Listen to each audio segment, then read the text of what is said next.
श्री दुर्गा पूजा बाल सेवा समिति बेलवा कारखाना आप सभी ग्रामवासियों को हार्दिक अभिनंदन वंदन करता ही रहेगा।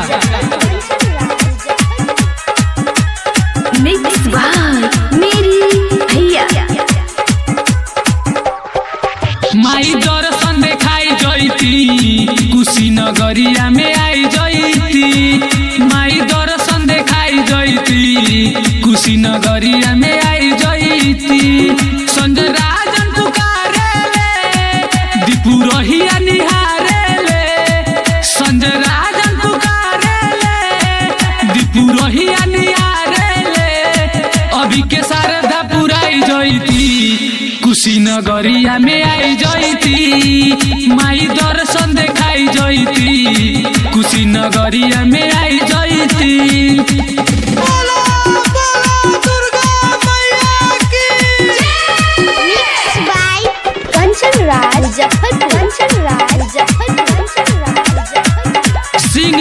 नवयुवक मंगल दल बेलवा कारखाना गोलू अतुल पंडाल सजवले। मन रहिया में फूल बिछवले।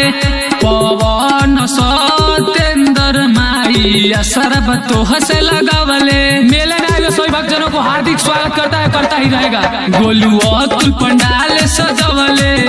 मन रहिया में फूल बिछवले। पवन सतेंद्र माई तोह से असर बाटे लगवले। विनती करेला शिवा मवा हो अभिषेकवा अमनवा हो। विनती करेला शिवा मवा हो अभिषेकवा अमनवा हो। सुमित के भागिया जगाई जईती कुशीनगरिया में आई जईती। माई दर्शन देखाई जईती कुशीनगरिया में आई जईती।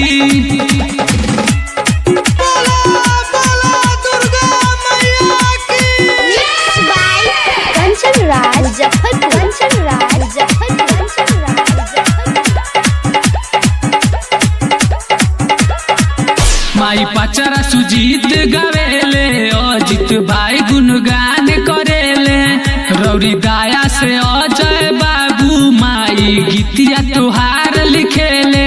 कृपया सभी भक्त प्रसाद लेकर ही जाए।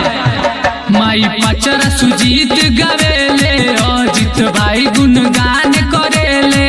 रौरी दाया से अजय बाबू माई गीतिया तुहार लिखेले।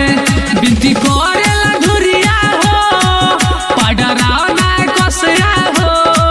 विनती करेला धुरिया हो पडराव ना कसया हो। उमेश के दर्शन देखाई जईती कुशीनगरिया में आई जईती। माई दर्शन देखाई जईती कुशीनगरिया में आई जईती।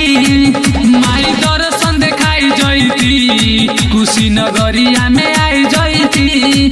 अफताब पुकारे ले विशाल रहिया निहारे ले। सूरज के शारदा पुराई जईती कुशीनगरिया में आई जईती। माई दर्शन देखाई जईती कुशीनगरिया में